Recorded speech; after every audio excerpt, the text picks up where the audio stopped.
Olá, boa noite a todos, boa noite a todas.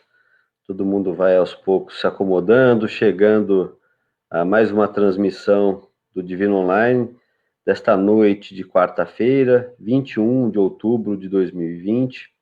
Sejam todos muito bem-vindos. Boa noite, Osório, Elisete, Helena Rangel, Carol.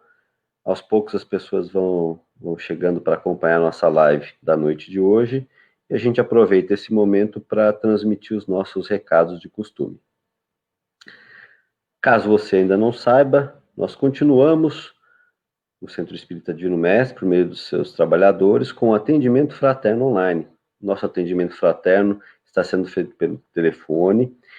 Se você sentir necessidade de receber o contato de um dos nossos atendentes fraternos, por favor, mande o seu nome e o telefone para este e-mail que está aparecendo na tela. contato@cedivinomestre.org. Não precisa apresentar nenhum motivo, justificativa, basta apenas que você envie para nós o seu nome e telefone, e um dos nossos atendentes fraternos gentilmente lhe retornará o contato. Gostaríamos também de dar destaque para a campanha do projeto Bem Me Quer, Acolha uma Família, para agradecer a todos aqueles que estão nos ajudando com essa campanha de alimentos. Já foram distribuídos 1.300 cestas e 60 enxovais. Continuamos auxiliando as gestantes e famílias em situação de vulnerabilidade com alimentos não perecíveis. Além da nossa gratidão, então, a nossa campanha continua arrecadando esses alimentos não perecíveis para beneficiar essas famílias que se encontram em situação de vulnerabilidade.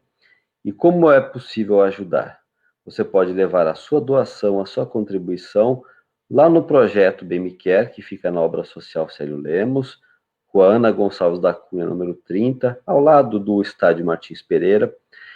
E as entregas podem ser feitas às segundas, quartas e sextas-feiras, sempre no horário da manhã, das 9 horas da manhã até o meio-dia. Caso você tenha alguma dúvida ou queira algum esclarecimento adicional, por favor, entre em contato com a coordenadora do projeto, a Iris, no telefone WhatsApp que está aparecendo na tela, e ela lhe retornará o contato e prestará as informações e dúvidas e esclarecimentos que você precisar.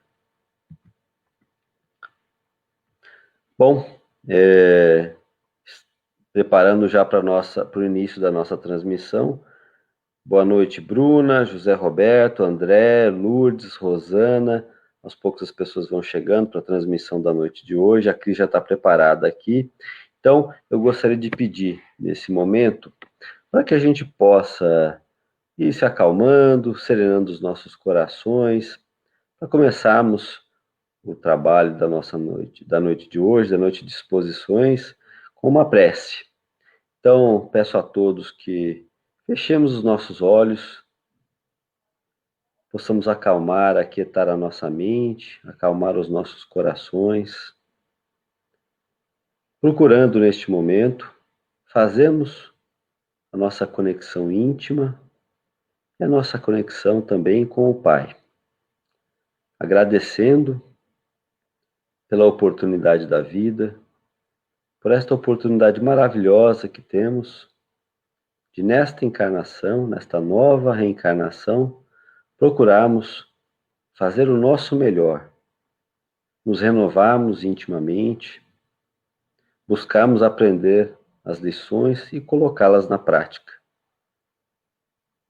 no sentido sempre de evoluirmos, de aprimorarmos as nossas condutas no dia a dia, na nossa prática cotidiana de mudança, de transformação para melhor de nossos hábitos. Aproveitamos este momento de união, de comunhão de pensamentos, para dirigirmos as nossas melhores vibrações a todos aqueles profissionais que se encontram na linha de frente nesta batalha contra a Covid-19. Pedimos à espiritualidade amiga que possa envolver com muito amor e com muita ternura a querida palestrante da noite de hoje, para que ela possa ser intuída, inspirada pelos amigos espirituais e possa trazer de maneira clara e bastante assertiva a sua mensagem, a mensagem espírita desta noite. Acompanhe-nos hoje e sempre, Senhor, e esteja conosco em nossa transmissão, que assim seja, graças a Deus. Chamo então, convido para fazer parte da nossa transmissão a Cris. Olá, Cris, boa noite, Olá, tudo bem? Tudo bom? Olá a todos que estão conosco aí, ligados nesse mundo virtual, né? Nesse mundo digital. É verdade, sem dúvida. Bom, o tema de hoje é um tema muito interessante aí, educação para a morte, e as pessoas já estão chegando, se acomodando aí para acompanhar a nossa transmissão. Deixo você com eles, Cris. Obrigada. Em Até boas daqui a mãos aí. Obrigada. Uma boa palestra para você, para todos nós. Eu continuo aqui, qualquer coisa que você precisar, estou à disposição, tá bom? Obrigada, meu amigo. Boa noite a todos, que nós possamos ter bons momentos de reflexão em torno desse tema, que não é um tema fácil, né? Por mais que nós, espíritas, acreditemos na imortalidade da alma, tenhamos esse conceito dentro dos nossos corações, nos esforçando para compreendê-lo, o tema educação para a morte é um tema bastante, diria até pesado para algumas pessoas, porque por mais que a morte seja algo natural, a morte faça parte da vida, muitas pessoas ainda fogem de dialogar, de refletir, de conversar sobre o tema morte. E quando a gente vai chegando aí no mês de outubro, a gente no Centro Espírita, a gente sempre põe um tema relacionado com a educação para a morte, porque esse tema, ele é tão, a questão da morte, ela é tão cultural que a gente tem até um feriado religioso para isso, né? Um feriado de origem católica, que é o Dia de Finados, em que as pessoas reservam esse dia para prantear os seus entes queridos, aqueles que já partiram dessa vida. Mas a morte faz parte da vida, né? Mas vamos caminhar aí na nossa reflexão. Esse tempo que a gente está vivendo nesse ano tão especial, esse ano de 2020, é um tempo em que a morte tem feito parte do nosso cotidiano de uma forma, assim, muito nova, muito difícil, né? Eu selecionei aí uma foto que diz muito sobre esse momento, é uma foto das covas abertas aí no início do período da pandemia, lá no início, né? E a palavra morte, mortos, vidas, né, perda de vidas, são expressões que têm feito parte aí do nosso cotidiano.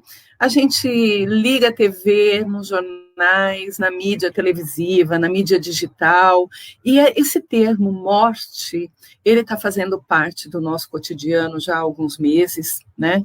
Eu peguei o número que estava publicado aí no dia 19, né? Já eram, no dia 19, quase 154 mil pessoas, e eu creio que, infelizmente, no dia de hoje, a gente tenha chegado ao número de 155 mil mortes em decorrência do coronavírus, né? E é estranho como a nossa reação a esses números foi mudando ao longo desse período todo de pandemia, porque no início, quando a coisa ainda não estava assim tão difícil aqui no Brasil, a gente ouvia as notícias na Europa, aquela situação aflitiva toda que nós vimos pelos noticiários na Itália, no norte da Itália em especial, e na Espanha, e a gente olhava aquilo, e eu me lembro que um dia eu estava assim muito, mas muito passada assim, de ver aquelas notícias, e a minha filha, né, minha filha tem 28 anos, ela chegou para mim e falou: mãe, não gasta tanta energia sofrendo, porque ainda vai piorar, mãe, e aqui a coisa vai ser feia. Naquele momento eu fiquei assim um pouco chocada, mas eu parei para pensar, sabe?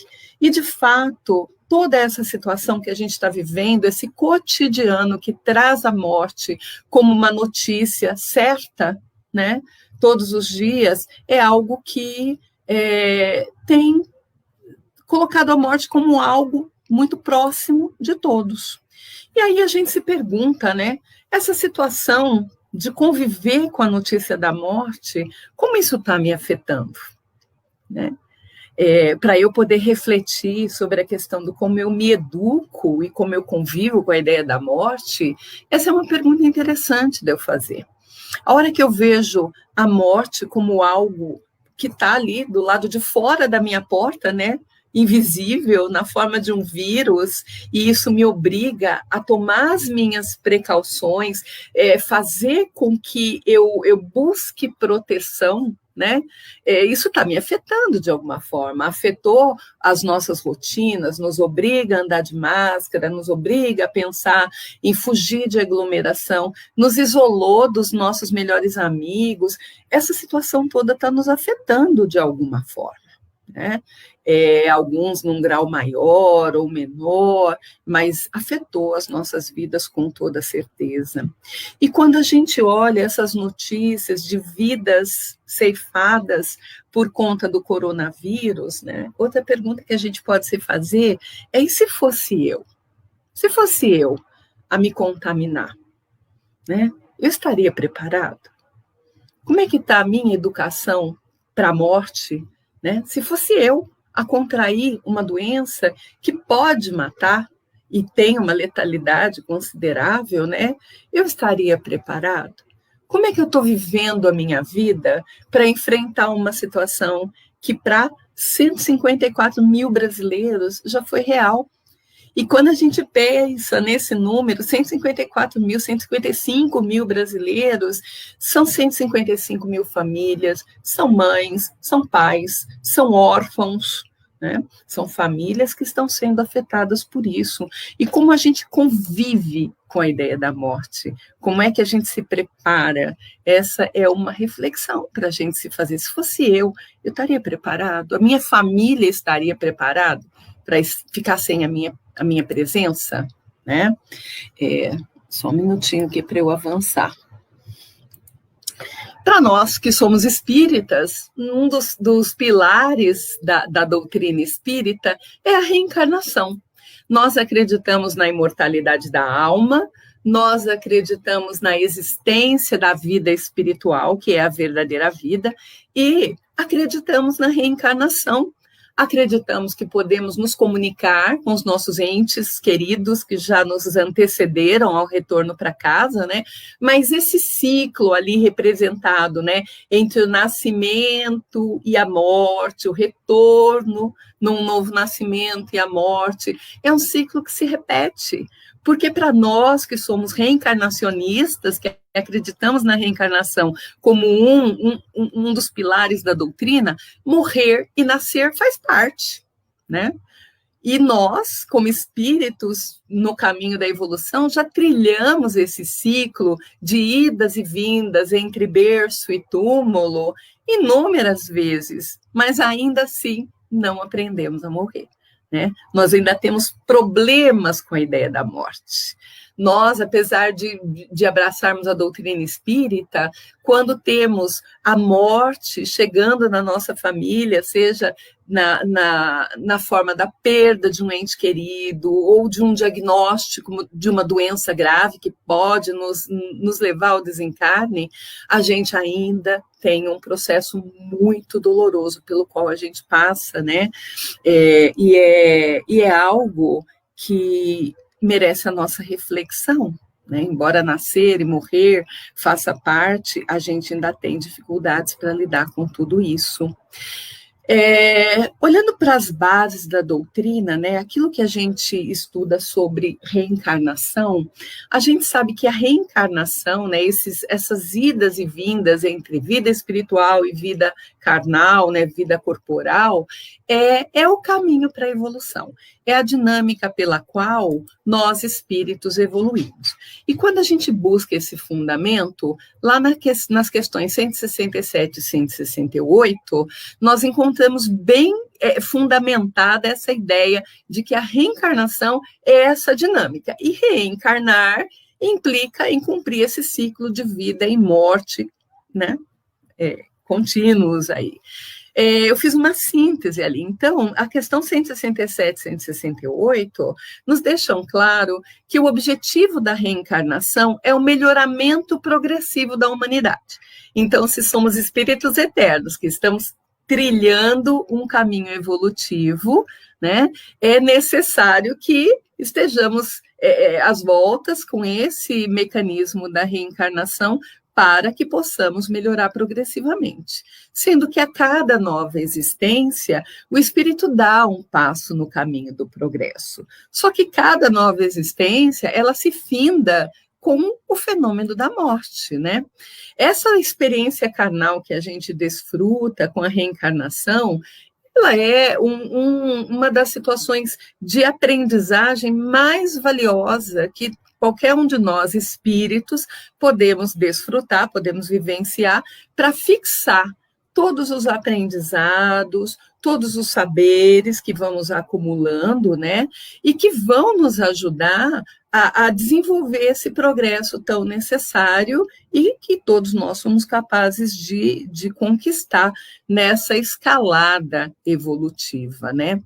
Mas, se faz parte, se esse processo de reencarnar e desencarnar faz parte da dinâmica evolutiva, por que a gente teme tanto a morte, né? E procurando uma figurinha aí para exemplificar a morte, eu busquei lá no Maurício de Souza o personagem da Dona Morte, né, que faz parte das histórias do Maurício de Souza, né? Simpaticíssima ela, esse sorrisinho. Vou te levar, hoje você vai comigo, né? Mas por que a gente tem tanto medo da morte? Por que apesar da gente estudar tanto a doutrina, esse receio, essa dificuldade em conversarmos sobre o tema morte, por que ele ainda faz tanto parte assim, das nossas reflexões? Por que a gente teme? E aí a gente encontra lá no livro do Manuel Filomeno de Miranda, psicografia do Divaldo, o livro Temas da Vida e da Morte, que, aliás, é uma bibliografia excelente para a gente estudar o tema. Tem um capítulo todo que ele se refere ao temor da morte. E aí, Manuel Filomeno de Miranda, ele elenca alguns fatores que levam ao temor da morte, faz com que nós tenhamos medo da morte. Um deles é o instinto de conservação da vida, né? Nós temos que lembrar que, dentre as leis morais, as leis naturais, nós temos a lei de conservação. E a lei de conservação e a lei de destruição estão inscritas na nossa consciência de espírito. Então, nós sabemos, é um saber tácito, é algo que está na nossa natureza espiritual, que o corpo ele vai se destruir. Porque a lei de destruição, uma hora, ela vai exercer a sua força, né? Mas existe, em contraponto, a lei de conservação. E essa lei de conservação da vida faz com que exista dentro de nós esse instinto de conservação, né? E que é uma força preventiva contra as situações de intemperança, as precipitações que podem levar a um desgaste antecipado do corpo físico, acelerando o processo de destruição, e mesmo o processo de suicídio, né? Muitas pessoas que acabam evitando o suicídio, acabam relatando depois que, de alguma forma, sentiram aquela necessidade, aquele instinto que as barrou, né? Então, esse instinto de conservação da vida que decorre da lei de conservação, do cumprimento da lei de conservação, né, é um dos fatores que nos faz ter temor da morte. A Elisete está comentando, né, que diante dessa situação ela ainda não se sente à vontade com o tema morte. E é verdade, esse tema nos afeta e nos afeta profundamente.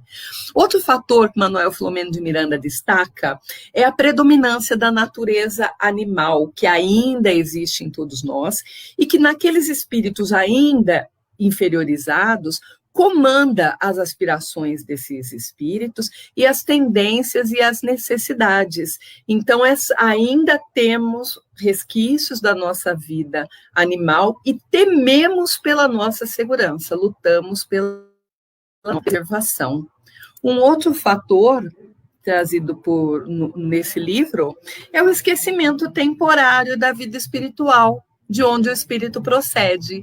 Então, como não nos lembramos de detalhes da nossa vida espiritual, né, fazemos suposições do como essa vida espiritual pode ser, né? Nós que somos espíritas e que acreditamos nessa vida, que lemos as obras de André Luiz, as descrições todas tão ricas que temos do como é o mundo espiritual, então a gente tem uma ideia. Mas, no geral, a humanidade como um todo está vivendo num contexto de esquecimento temporário e numa incerteza de não saber o que me espera depois da vida. Então, esse esquecimento e a não certeza de uma vida espiritual é também um dos fatores que leva ao temor da morte. Um quarto fator decorre de várias religiões, de doutrinas bastante ortodoxas, bastante dogmáticas ainda, e cujo conteúdo oferecem aos seus seguidores uma visão um tanto distorcida, por vezes, do que sucede após o desenlace, a ruptura dos laços materiais. Então, a incerteza do que vem depois, ou aqueles dogmas do tipo, olha, se você andou na linha, você vai sentar à direita do Pai, se você tiver os seus pecados e não conseguir ainda trabalhá-los, você pode parar no inferno, né? Ou aquela ideia de juízo final, de esperar, né? Morreu e vai depender do dia do juízo final para saber qual a sua destinação. Esses conteúdos dogmáticos e ortodoxos, eles vão também causando nas pessoas um temor da morte e um comportamento assim de evitar-se pensar na morte e se apegar ao conteúdo da vida, ao contexto da vida, de uma forma muito forte. Existe ainda o receio do aniquilamento da vida. Então, por falta de informações mais corretas a respeito do futuro da alma, o desconhecimento de qual é o seu destino após a morte, né, faz com que as pessoas se apeguem a esse receio do aniquilamento da vida. De uma certa forma, esse receio do aniquilamento da vida, ele está muito ligado à questão da lei de conservação, porque a gente vai lutar para permanecer vivo o máximo de tempo. É isso que nos leva a lutarmos bravamente pela vida que temos. É isso que nos leva a lutar dentro de um tratamento, quando recebemos um diagnóstico de uma doença muito grave, né? Então, esse temor da morte, muitas vezes, também é uma força para que nós valorizemos a vida. Mas Manuel Filomeno de Miranda elenca esses 5 fatores principais como aquilo que leva as pessoas, né, os seres, a terem esse temor da morte. Então, com base nesses conceitos, em cima desses 5 fatores, né, nós percebemos que há desinformações e muitas concepções equivocadas sobre a vida futura, a vida pós-vida física, né, são responsáveis, muitas vezes, pelo temor da morte. E se a desinformação e essas concepções equivocadas são aquilo que nos causa o temor da morte, eu concluo que sobre desinformação e corrigindo as concepções, eu posso penetrar num processo de educação para a morte. E posso começar a mudar os meus conceitos, a me informar melhor sobre o tema e, consequentemente, a hora que eu me dedico a estudar a questão da morte, eu vou sofrendo menos, eu vou diminuindo a carga pesada que a morte, que faz parte da vida, pode trazer para a minha vida. né? Então, essa consciência da vida após a morte, nós podemos dizer que ela é natural, ela é inata em todos os seres. Tanto é inata, e aí independe de concepção religiosa, independe da religião que a pessoa abraça, é uma consciência que a gente tem, que tem algo além do véu da morte, né? Tanto isso é verdadeiro que essa intuição do futuro após a morte, ela sempre esteve presente em todos os povos antigos, né?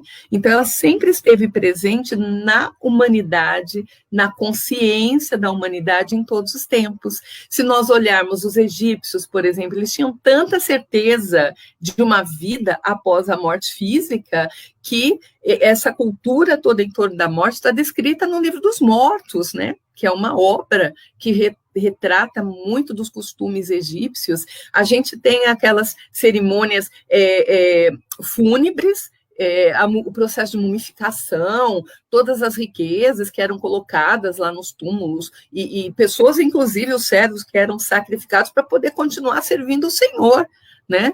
Tanto era certa a crença da vida após a morte. Na Grécia também acreditava-se que existia o mundo dos mortos, né? Tanto que na Grécia era costume colocar duas joias ou dois objetos de valor nos olhos, moedas e tudo mais, para que aquele morto pudesse pagar a entrada dele no mundo dos mortos, né? Na Mesopotâmia também se acreditava, nos povos orientais sempre existiu a certeza da imortalidade da alma e da existência de uma vida após a morte, né?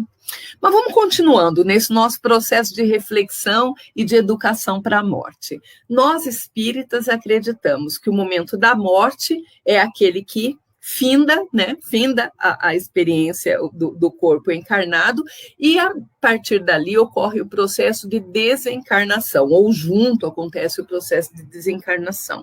E aí fica uma pergunta essa que muitas pessoas já me fizeram lá no Divino, né? Morte e desencarnação são a mesma coisa? Vamos ver, né? Olhando lá no dicionário, o significado de morte é a cessação completa da vida do homem, da vida do animal, da vida do vegetal, ou seja, é cessar a vida, né? É o fim da vida. Esse é o conceito de morte.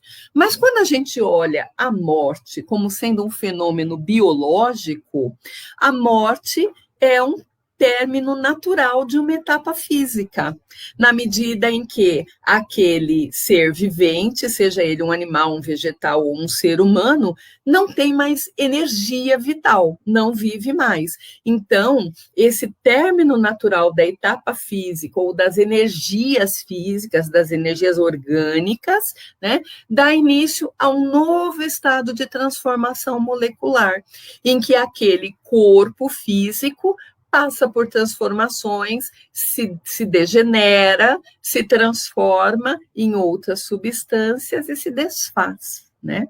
Esse seria um conceito biológico de morte. E o conceito de desencarnação, que nós espíritas acreditamos na desencarnação, né?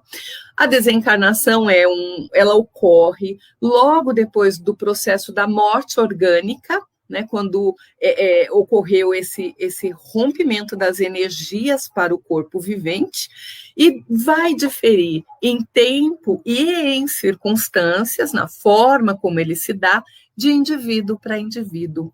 Porque esse processo de desencarnação, ele é bastante complexo. Ele implica no desligamento das energias sutis do espírito daquele corpo físico que já não tem mais energia vital, que já não tem mais energia orgânica. Está ficando complicado, né? Mas vamos entender. Biologicamente, então, nós podemos dizer, que, olhando para a biologia, que nós começamos a morrer desde quando nós começamos a viver. Porque as transformações celulares, elas se dão continuamente, incessantemente. Prova disso é que a biologia nos assegura que estejamos na etapa da vida que nós possamos estar, nós não temos mais nem uma célula original de fábrica. Daquele corpinho de quando éramos bebês, quando éramos crianças, não temos mais nenhuma célula, porque as nossas células, elas vão morrendo continuamente e o nosso corpo, né, a nossa biologia, vai permitindo esse processo de regeneração, de transformação, de criação de novas células que ocupam o espaço daquela célula que não tem, que morreu, né? Então, se olharmos pelo lado da biologia, a gente já está morrendo, a gente vive morrendo continuamente, né? Através desse processo de renovação celular. Então, a morte, ela faz parte da nossa biologia, né? Morrer, portanto, é muito fácil. Morrer é interromper o ciclo orgânico, né? É interromper esse ciclo orgânico, o que não significa deixar de viver, posto que somos espíritos eternos, né? A desencarnação, quando nós pensamos que cessou a vida orgânica, estamos vivendo o processo de desencarnação. Ela pode ser rápida, ocorrendo logo após a morte, ou pode se alongar num estado de perturbação, pode se alongar conforme as disposições psíquicas e emocionais do ser espiritual. Daí a necessidade de nos educarmos para a morte, porque esse processo de desencarnação, rápido ou não, o prolongamento de um processo de perturbação, né, após a morte orgânica, vai depender da nossa própria natureza psíquica e emocional. Nós aprendemos na doutrina espírita que nós, seres encarnados, somos compostos aí por praticamente 3 elementos. O espírito, que é imortal, né? Que é revestido pelo perispírito esse que é constituído dos elementos próprios, naturais daquele mundo, daquele ambiente em que estamos vinculados, né? Seja na condição de encarnados ou de desencarnados orbitando aquele orbe, né? Então, preservamos o nosso perispírito como o envoltório do espírito, e ao estarmos encarnados, nós dispomos de um corpo físico, né, que, segundo nós aprendemos na doutrina, ele é formado a partir das informações que estão inscritas no perispírito, que traz aquela carga genética que se comunica para o corpo físico e dá as características desse corpo físico. Então, nós aprendemos isso na doutrina, né?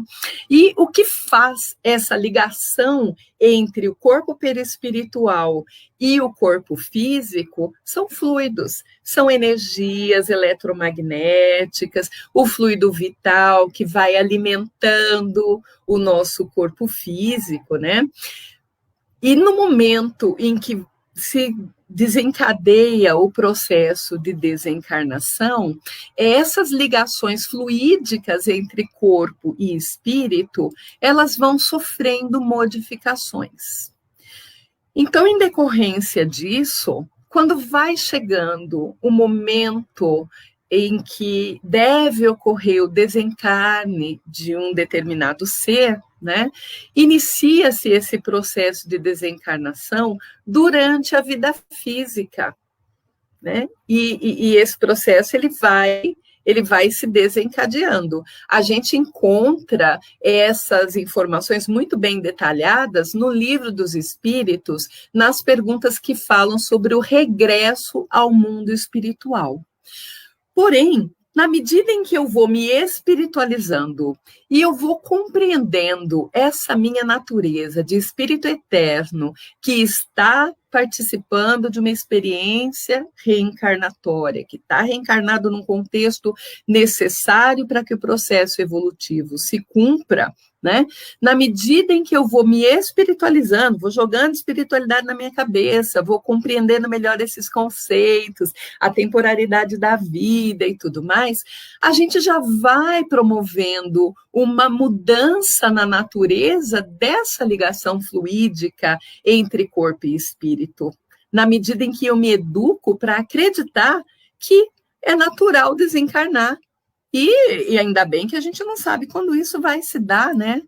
Então, atitudes, mudança de atitudes, assumindo atitudes mais idealistas, atitudes de abnegação, de renúncia, de sacrifício, de amor fraternal em várias dimensões, né?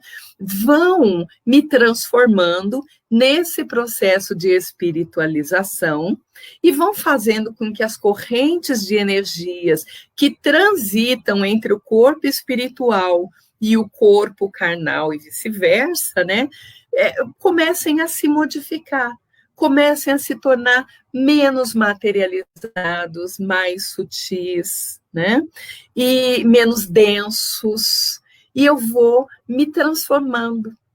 E eu tenho a vida inteira para fazer isso, para eu ter a certeza que na hora que chegar a hora do adeus, a hora da partida, esse processo de desligamento vai ser mais facilitado, né? E todos passaremos por isso. Então, para a gente poder ter a morte do corpo físico, né? Morrer e logo desencarnar e libertar-se, é necessário ter merecimento. Esse merecimento que é cultivado durante todo o processo de espiritualização individual. É de cada um vai fazer a sua maneira, cada um vai conseguir dar os passos que puder dar diante desse conceito, né, de espiritualizar-se, aproveitando essa experiência terrena, né, para esse processo de melhoria, de evolução, de espiritualização. Então, como cada ser tem a vida que precisa ter, né, que está na Terra, dentro do contexto necessário para as suas experiências expiatórias, para as suas provações, né, para que a gente possa crescer e ser feliz, cada ser também tem a morte que faz jus, né, que tem merecimento em função dos seus atos praticados, em função do esforço que teve para se espiritualizar cada vez mais, né? É um processo longo, e é um processo, gente, que quanto mais eu penso nisso, mais eu tenho a certeza que esse processo de espiritualização, ele excede o limite de uma vida. Nós estamos passando por esse processo de espiritualização há muitas vidas, são muitas vidas trabalhando esse conceito dentro da nossa consciência de espíritos, né? E é justamente por esse motivo, né, de que para morrer e logo poder se libertar, se reintegrar à verdadeira vida, né, é justamente esse o motivo pelo qual a morte ela deve merecer estudos e reflexões contínuas. A gente não deve fugir do tema morte, né? A gente tem que pensar. Só que a gente não costuma falar da morte porque a morte é um tabu, né? Culturalmente, a gente foge do tema, a gente não quer nem pensar, né? Mas a gente deveria. É óbvio que se eu perguntasse aqui, ó, por favor, coloquem aí no Facebook, quem estaria de boa se desencarnasse hoje, seria um não, todo mundo ia dizer não. Eu diria não também, porque a gente se agarra a essa experiência terrena, a gente precisa dela, a gente pediu muito por ela, né? E a gente luta para permanecer vivo, né? E trabalhando essa vida o máximo possível, mas a morte é um tabu que a gente tem que vencer, a gente tem que pensar, porque é necessário aprender a morrer. Aprender a morrer é um aprendizado difícil e a gente foge dele, mas na medida que a gente vai acumulando perdas dos nossos entes queridos e tudo mais, a gente começa a ter essa convicção, vai caindo a ficha, como a gente fala, né, de que é necessário aprender a morrer, porque o indivíduo é aquilo que ele cultiva na mente. Se a gente for absolutamente apegado a tudo que é material, a gente está elegendo quais são as âncoras que a gente quer que nos prendam aqui quando chegar o momento da partida, quando esse capítulo dessa vida se fechar, né?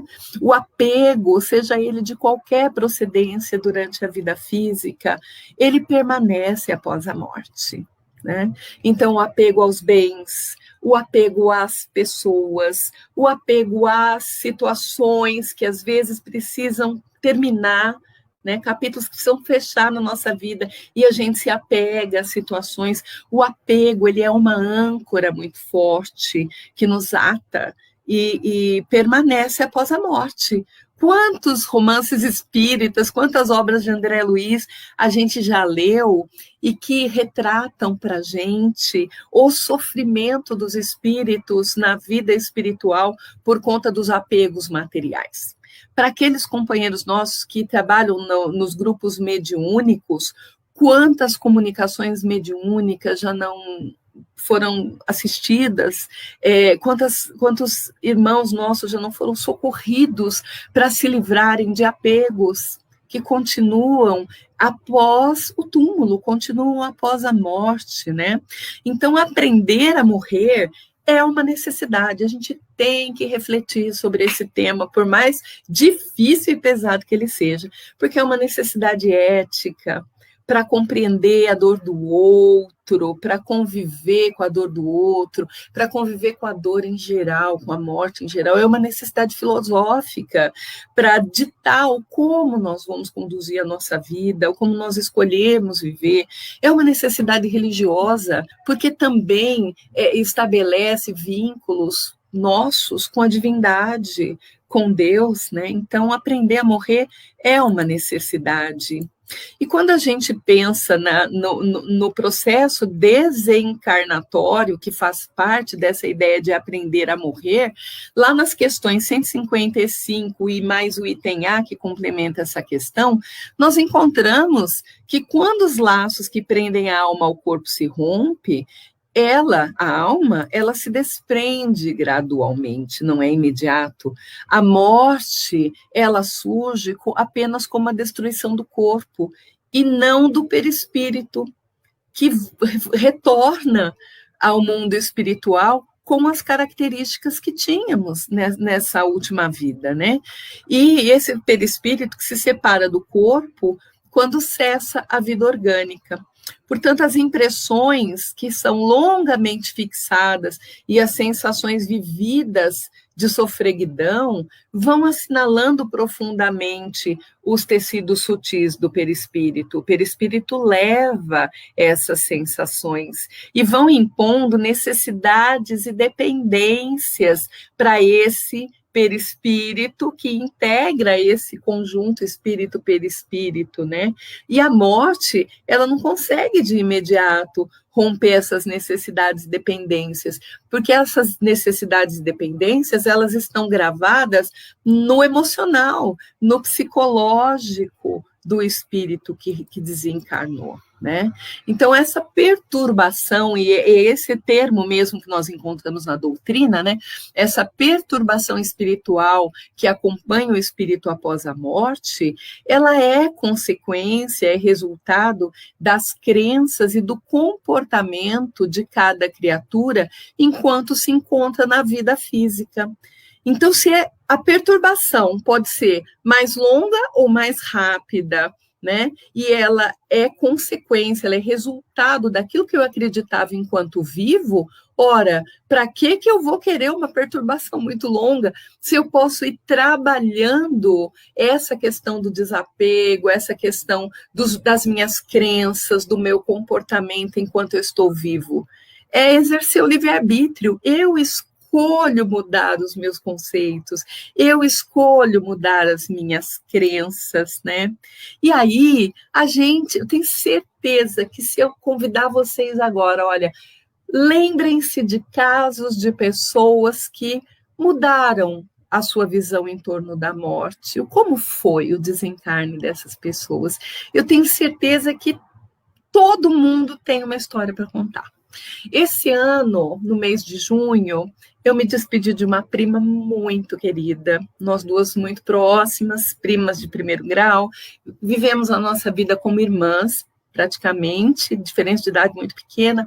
E essa minha prima, o ano passado, ela recebeu o diagnóstico de câncer de mama, um câncer de mama muito agressivo, e ela mergulhou no tratamento, lutou barbaramente pela sua cura, né, pela sua sobrevida, e nós tivemos oportunidade assim de termos conversas muito prolongadas com relação à questão do desencarne, porque essa minha prima, ela dizia assim, ela falava: Cris, receber um diagnóstico como esse é receber uma sentença de morte, que só não tem a data está lá XX, né? Você não sabe quando vai ser, mas você recebe uma sentença de morte.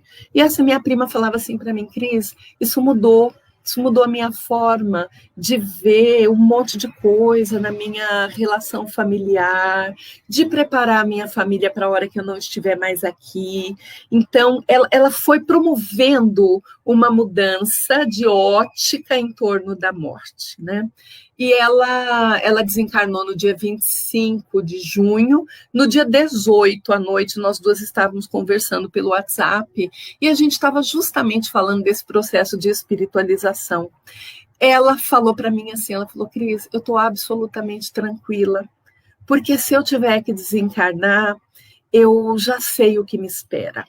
Ela falou: e eu estou absolutamente tranquila. E por incrível que pareça, depois que nós conversamos sobre isso, 2 dias depois, ela pegou uma bactéria, essa bactéria se alojou no pulmão, e em poucos dias ela desencarnou. Mas, assim, me dói muito, porque é muito recente, né? Ainda estou meio que num processo de luto, mas ela me ensinou muito sobre essas reflexões, porque ela falou: prima, se eu não tivesse investindo nessa mudança de olhar, se eu não tivesse me esforçando para trabalhar essa questão da espiritualidade dentro de mim, eu não estaria tão serena quanto eu estou. E a partida dela foi serena, e eu digo para vocês, o meu coração me diz que ela está muito bem, sabe? Eu tenho certeza, é uma convicção. Eu tive também um amigo, tenho ainda, porque ele continua vivo, né? Ele também desencarnou em decorrência de um câncer no aparelho digestivo, um câncer bastante agressivo. E ele, desde o começo, quando ele recebeu o diagnóstico, ele e o médico sabiam que ele não, qualquer ação que fosse tomada seria meramente paliativa, para melhorar um pouco a qualidade de vida dele, mas o câncer dele era inoperável e ele tinha, de fato, uma condenação. E esse cara era um cara assim muito alto astral, e ele simplesmente escolheu viver com alegria. Mas ele fez uma coisa assim que até hoje eu me comovo em pensar. Ele acertou toda a documentação das propriedades, né? Ele tinha um segundo casamento, ele passou as propriedades já partilhadas para os filhos do primeiro casamento, para a esposa do segundo casamento com a qual ele não tinha filhos. Ele acertou tudo. Ele deixou o velório dele pago, ele depositou essa informação nas mãos de um amigo, assim, de toda a vida, com instruções do como ele queria o velório, como deveria ser feito, deixou o dinheiro para esse amigo e desencarnou. Quando eu fiquei sabendo no velório dele, que a viúva dele, né, me contou que ele sabia o tempo todo, falei: meu Deus, que lição de aprender a morrer. E esse meu amigo não era espírita, aliás, não abraçava religião nenhuma, mas era uma pessoa extremamente espiritualizada. Então, eu tenho certeza que todos vocês que estão me ouvindo têm uma história semelhante para contar, de pessoas que deram exemplo do como viver a vida e como se preparar para a morte. Para a gente caminhar ao final, eu queria deixar alguns exemplos para vocês até darem uma pesquisadinha aí na internet, porque são contribuições bastante ricas. Essa senhora aí que está na foto é Elizabeth Kubler-Ross, já é desencarnada. Ela era médica psiquiatra de nacionalidade suíço-brasileira e ela foi uma pessoa pioneira a mudar a maneira como o mundo pensava sobre a morte e o morrer. Ela, por vários anos, ela acompanhou pacientes desenganados, pacientes que caminhavam naturalmente para um processo de morte, e foi dialogando e conversando, captando as percepções dessas pessoas e dos seus familiares também, e deixou várias obras sobre o tema, obras da área da psiquiatria e da psicologia. O método de pesquisa da doutora Elizabeth Kubler-Ross era baseado, então, nessas entrevistas com pacientes terminais e suas famílias, e ela foi captando a consciência, a aceitação da iminência da morte, sempre respeitando esses limites emocionais dos envolvidos. E a partir dessas pesquisas, ela deixou uma série de livros. O mais famoso dos livros dela é o livro sobre a morte e o morrer, em que ela declara ali, ela estrutura as fases do luto. Então, é um conhecimento que não daria para a gente trazer aqui numa palestra com essa duração, mas ela fala sobre o processo da morte ou morrer e as fases do luto, tanto para quem recebe uma notícia de uma doença terminal, quanto para os familiares, e são vários as outras obras dela, né? A Roda da Vida, Viva Agora e Além da Morte, A Morte, Um Amanhecer, um livro dela que trata sobre a experiência de quase morte, né? O Túnel e a Luz, que traz reflexões essenciais sobre a vida e a morte, que foi baseada no acompanhamento de casos de pessoas que viveram experiência de quase morte, né? Então, é bem interessante pesquisar as obras dela. Literatura espírita são várias. Eu, particularmente, gosto desses 3 livros. O livro do Manuel Filomeno de Miranda, né, que é Temas da Vida e da Morte. Essa é a capa mais recente dele, mas tem uma outra capa mais antiguinha. É um livro muito bom para estudar o tema, bastante objetivo, tratado de forma bastante objetiva.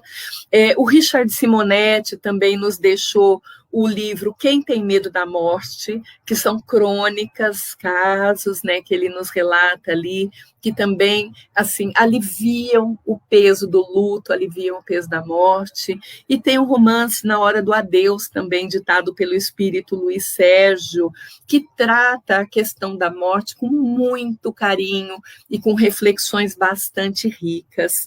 E quando a gente procura pessoas influenciadores também fora do meio espírita, né, para a gente ver que é um tema que merece reflexão do ser humano, né? Eu descobri, estudando esse tema, essa pessoa aí, a Elka Rubinstein, que ela tem um projeto muito legal que visa mudar essa ideia em torno da morte, da cultura da morte. Ela foi economista, trabalhou nessa área, e uma vez aposentada, ela resolveu estudar outras coisas. E aí, a Elka, ela é judia, né? E ela foi estudar. Ela foi estudar o tema da morte, né? Ela se formou em gerontologia e ela se formou para ser rabina, atualmente já é rabina, e se preparou num curso que não existe no Brasil ainda, mas ela estudou fora, que é o End of Life Doula, que assim como existem as doulas para acompanhar as mulheres no processo de gravidez, existe também esse profissional que vai acompanhando e dando suporte psicológico para quem está em fase terminal.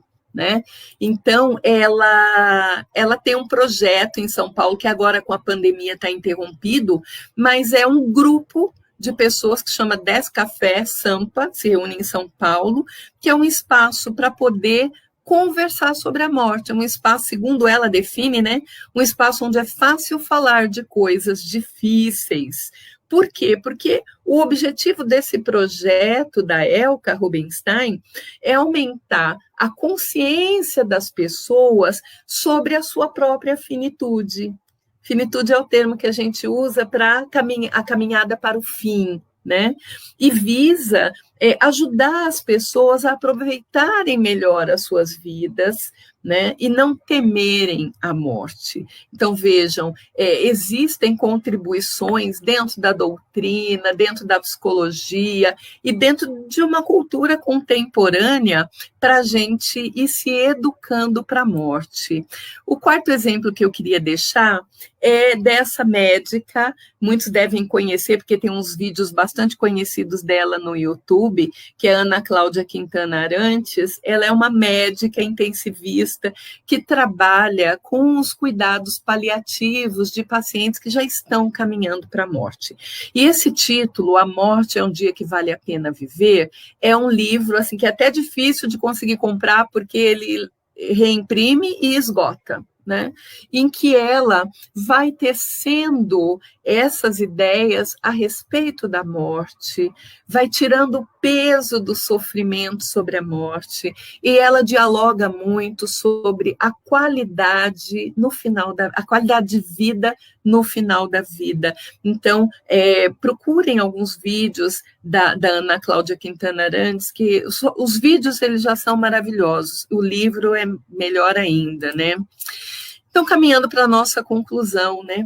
Embora nós sejamos espíritas, será que a gente está preparado para morrer? Será que saber que existe a verdadeira vida lá nos esperando, será que isso basta para nos impulsionar nesse preparo para a morte? Fica a reflexão.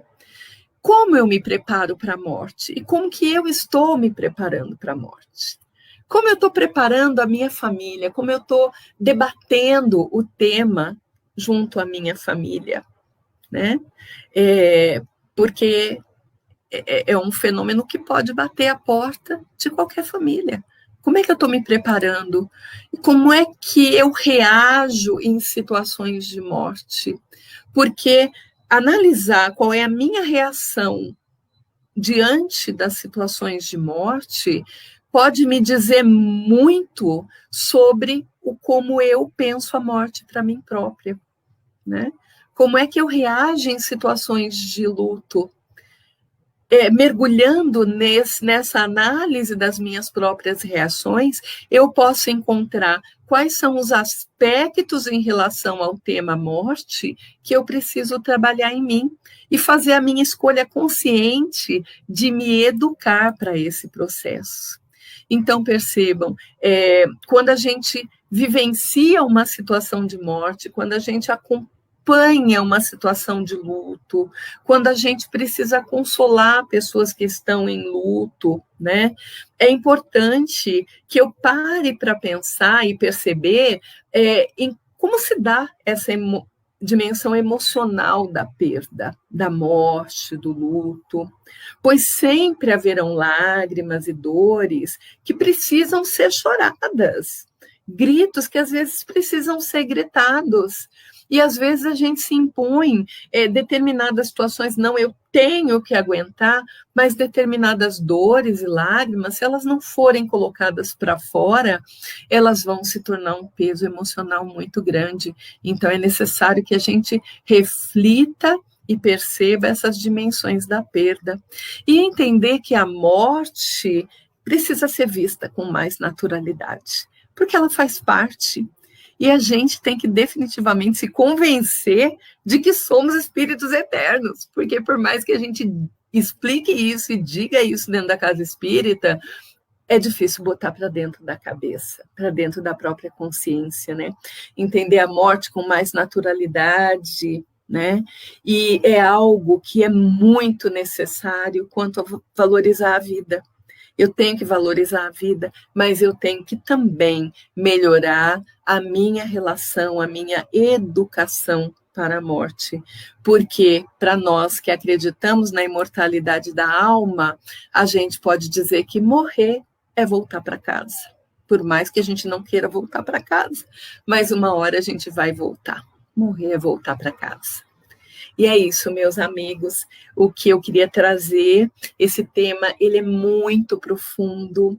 Essas recomendações de leitura dos livros espíritas que eu citei, essas contribuições da psicologia, vale a pena a gente ler, sabe? A gente romper o tabu e se dedicar à nossa educação para a morte, porque isso vai mudar muito a forma como a gente encara o luto, como a gente encara as perdas, e a gente vai estar se preparando para a hora do adeus, que é a única coisa certa que a gente tem na nossa vida. Então, vamos fazer a nossa prece, agradecer a espiritualidade amiga, que está sempre conosco, nos momentos de dor, nos momentos de alegria, na certeza de que somos sempre amparados. Agradecermos ao nosso anjo de guarda, aos nossos mentores, que nos guiam por essa vida. E que se nós estivermos vivendo um momento de perda, um momento de dor, um momento em que a morte visitou os nossos lares, que nós possamos ter a certeza de que somos consolados, porque a espiritualidade está conosco a cada passo do caminho. Que Jesus nos abençoe a todos e que Jesus estenda a sua luz de amor aos lares de todos aqueles que estiveram aqui conosco. Que assim seja.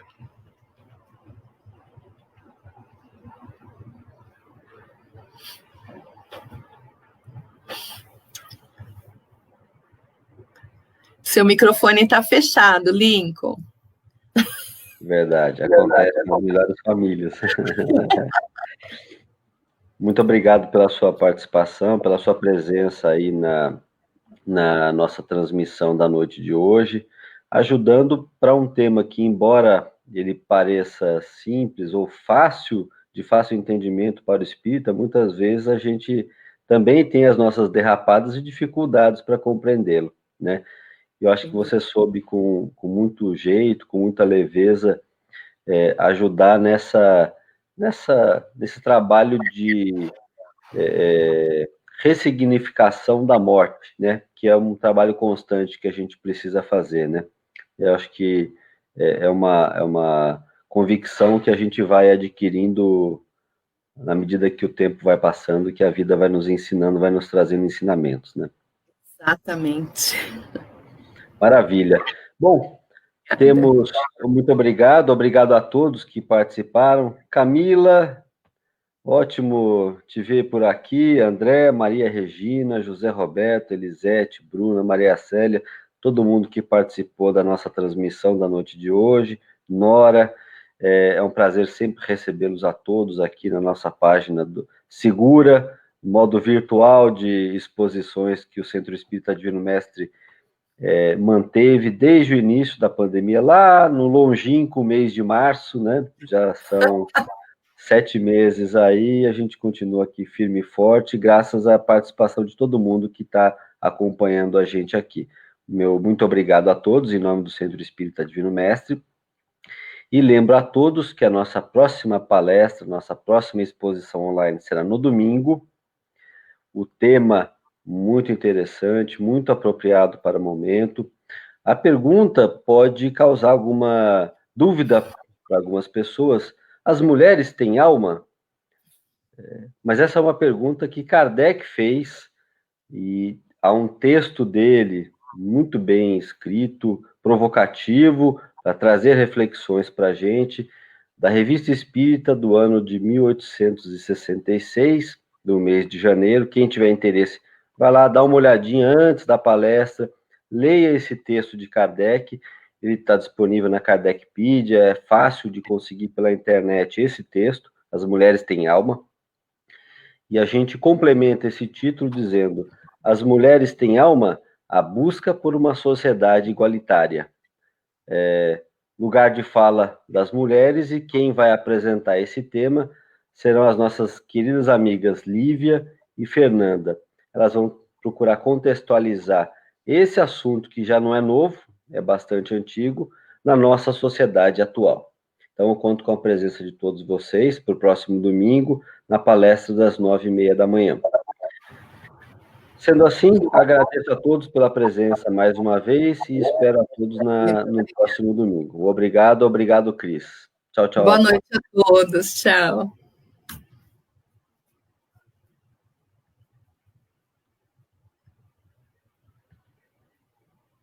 Pronto, correu tudo bem.